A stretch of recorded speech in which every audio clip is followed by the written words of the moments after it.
I'd like to welcome you guys to this week's report. Today is Thursday, July 18th. Another really good week of fishing in Southern California here. And we've got some good weather in the forecast. The only place that might be a little breezy is Santa Rosa, San Miguel on Saturday evening into Sunday. Everything else looks pretty fishable. We're going to have our afternoon west wind here though. So private boaters, just be aware of that. And if you don't want to get wet, get in before it starts blowing.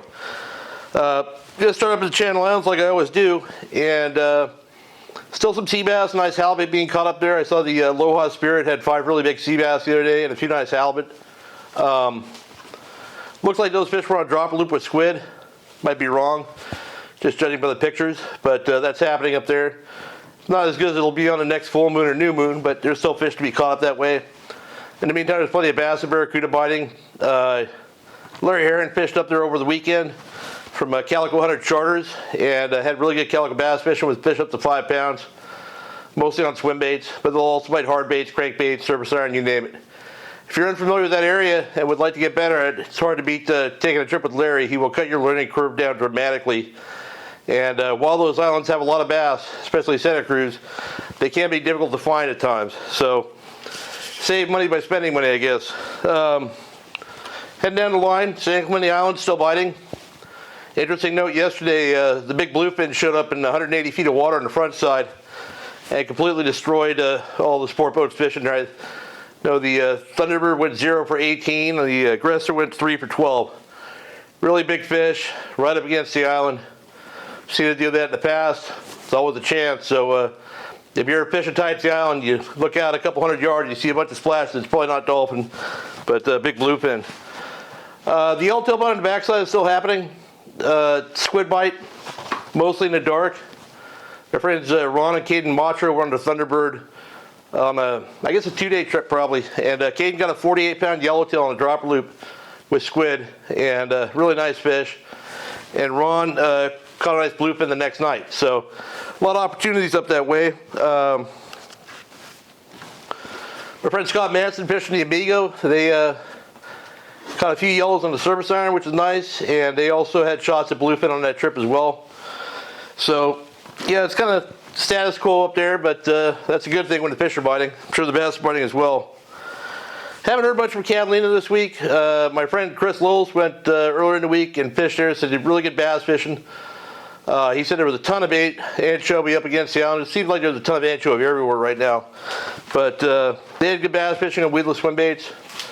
I got a message this morning from Shannon on Sea Lucian's Charters out of Newport Beach. And he had a kids trip out there. They went 3 for 4 on yellowtail. They're not giants, but the kids had a blast, and you know, anytime you catch yellowtail, it's a good day. And he also mentioned seeing some big yellowtail along the beach prior to the water rolling, which it did earlier this week, down off Huntington and Newport down to Oceanside. But hopefully those things will pop back up when that water warms back up. It's actually already started to warm up. I was out there today. I'll talk about that a little bit later. But Matt's back from vacation. He went on a cruise. Went on that hurricane they had there in Texas. Said he had 20-foot seas the first night. I couldn't imagine paying to do that, but I can't imagine paying to go on a cruise. You'd have to pay me. But he came back, and the bass at PV were happy to see him. We actually caught some fish. They're up biting a slug, biting a weedless. I got a couple of videos of that here.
coming in.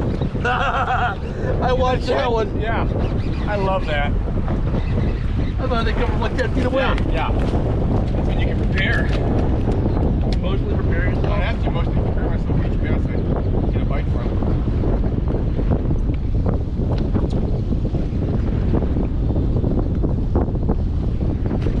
So I heard from my friend Oliver Nye. He's been fishing bass up in the Santa Monica Bay and also down out of Long Beach. Good bass fishing, sand bass fishing down here. Got some nice caligas and sand bass up in the bay. He's from Big Bass Streams. He's running charters now. You should check him out.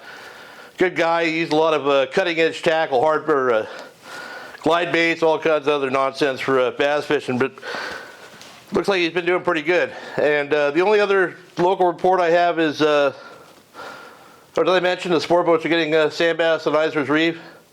Really good sand bass fishing this week. I'm sorry, I've been on the water for 2 days in a row. I'm a little fried here. I talked to my friend Lee Nichols. Him and Mark Virgo were fishing in Newport Harbor when I came in from fishing over the weekend. And they said they had really good spotted bay bass fishing. So this is the time of year to fish Newport. All those fish have moved from the back of the bay out to the front of the bay to spawn. They're biting crankbaits, swim baits, A-rigs. You know, you go fish those mooring cans, find bait fish. You can load up on spotties. It's a fun way to fish. It's rough outside. You're just tired of doing something else. It's always a good option. I might do a trip here before Matt goes back to work at the end of the month. And you don't even really need a trolling motor. You can just kind of drift with the tide and use your main motor to kick you back and forth and avoid hitting moored boats and stuff like that. So down south, not a lot to talk about. They're still catching bass. They're still getting some yellows on the twilight trips and stuff like that. And going further down the Coronado Islands, yellows are still biting down there. Not getting as much coverage as it had before because there's kelp patty yellows and bluefin biting a little bit better down there. So I know that the Lucky Bee was down there, got another good day the other day. So if you want to go down there to do it, you know, look for birds. Look for stuff to throw the iron at, slow troll baits. Just don't sit in one place or the sea lions will eat you to death if you're the only boat there. So that's something to keep in mind. Gonna head offshore. Sorry about that, I had a mental glitch. Like I said, I'm pretty fried from fishing all day. Offshore, the northern zone is still happening. The sport boats are fishing west of the west end of Clemente, so basically above and outside Clemente. As far as out the Cherry Banks, that whole zone, they're having good nighttime fishing. My friend Craig Bark was down here, got a nice fish on a nighttime trip.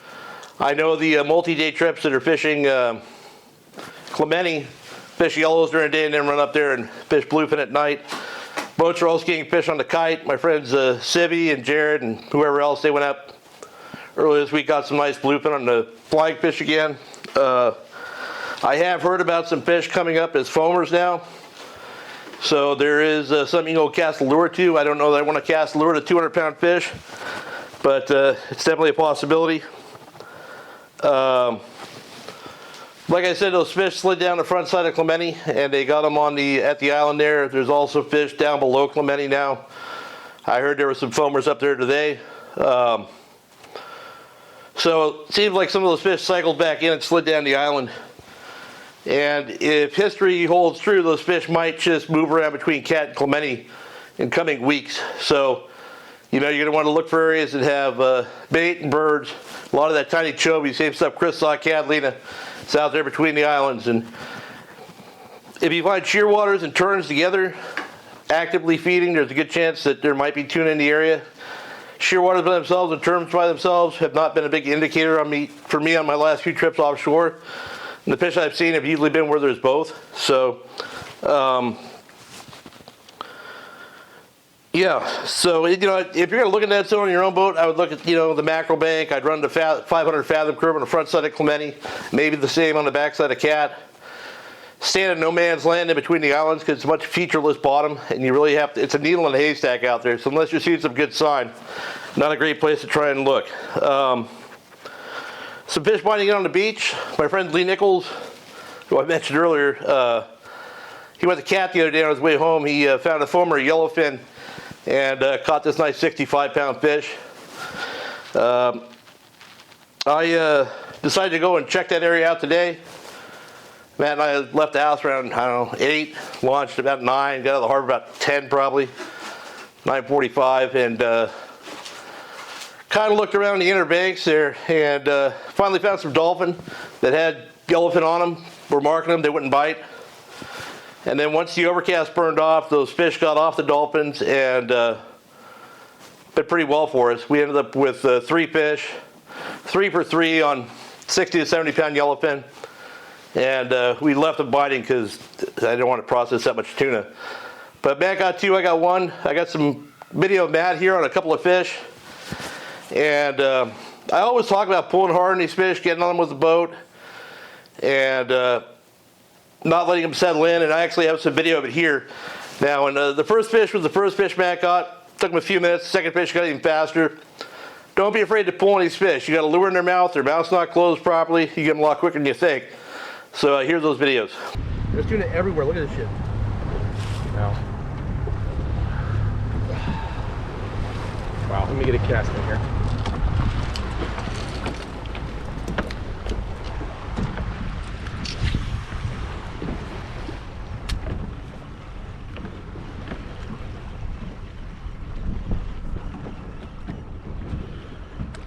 God, they're stacked underneath us. Hope they stack up my... Oh! Got him? Nice! Yeah. Nice! Yeah, that's a big one. Need to go get him? That's a big one. Taking line? Yeah, he's taking line.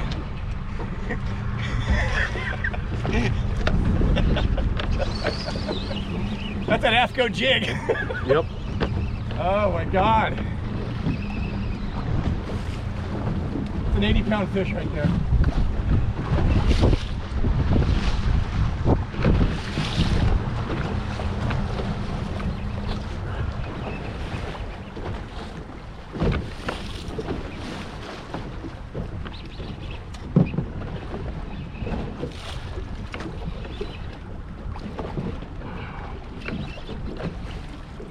Not like those hooks, I know that.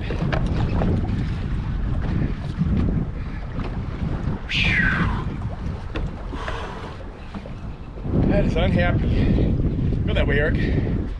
Eric, go that way. Oh, Jesus. We'll get on top of him. Probably text Jonathan the numbers that he's running still. A little bit. Oh my God. So the key to this bait is straight wind. Apparently. Nice.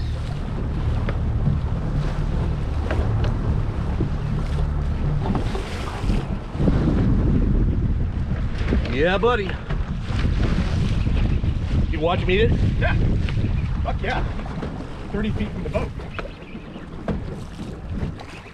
He's not that far now.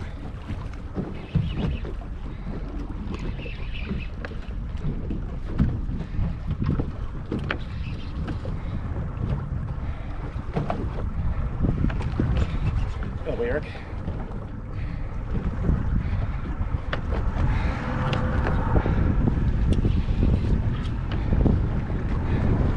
There he is. See him? Yeah. Not far. Get that gas ready. It's ready. Oh yeah. Here he comes. Here he comes. Walk back. I'm back as far as I can.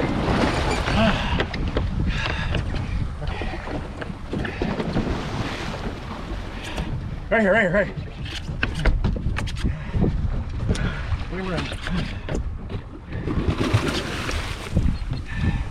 Okay, there he comes.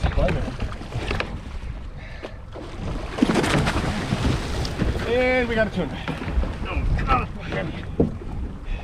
Oh, that's 5 minutes of fun.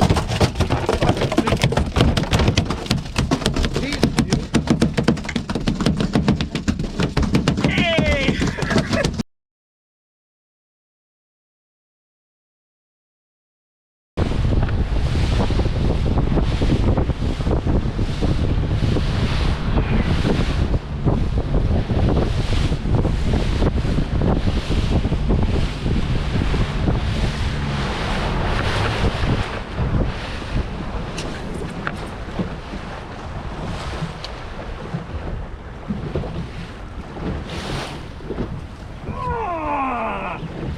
Get him? Yeah. Nice. on the fucking pause.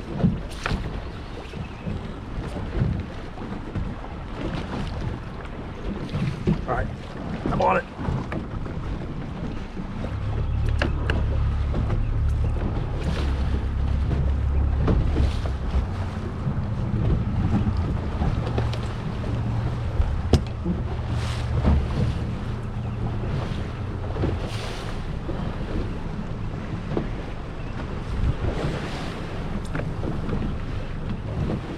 Go get him, buddy.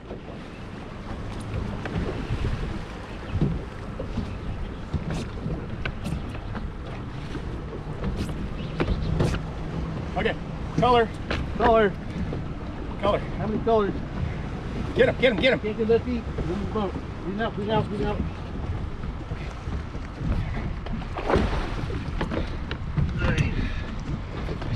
Woo! Hold that thing up. Oh, Jesus. What was that, a minute and a half? Yeah. Oh my God. I'm done. Here, hold that thing up. Yeah, I'm good. You ready? Yep.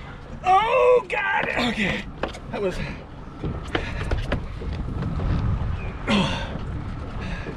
There you go, buddy. All right. I'm done tuna fishing. So my buddy Jonathan was down there fishing with me today as well. He went 3 for 4, and there's a big spread of yellowfin, and they're all big yellowfin up and down the coast here. The fish, the last fish he caught was probably about 15 plus miles away from where we caught our first fish.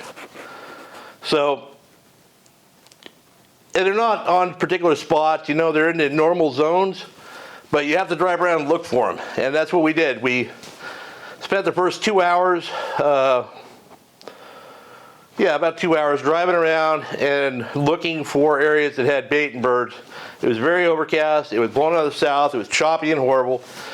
You wouldn't see, you wouldn't catch tuna in that anyway, but we knew that it was going to lay down and we'd have a weather window and hopefully the sun would come out. And so we found fish before the weather got nice, right before the tide. And the first fish we got, we didn't even see them up foaming or anything, just metered fish, and Matt got one. But later they were up solid, and there's a lot of anchovy, but those fish, they're up on it for 20 minutes. So you just need to drive around and find it. And if you see other boats out there, which I'm sure there will be this weekend, even the area that I was fishing, there was nobody, and then within half an hour I had 2 other boats that came in, they see it through the glass, come in and check it out. It's just what you deal with. By the end of the drive away from those boats, we found more fish. So the fish are moving around a lot. Today they aren't where they were 2 days ago, and they'll probably be somewhere else tomorrow. So, look around, look for conditions, look for bait fish, and birds, terns, shearwaters. Try and find an area that you can have to yourself. I know it's tempting if you see a bunch of dolphin and 5 boats on it to go join that cluster, but the gangbang never produces, so just be aware of that. So down south,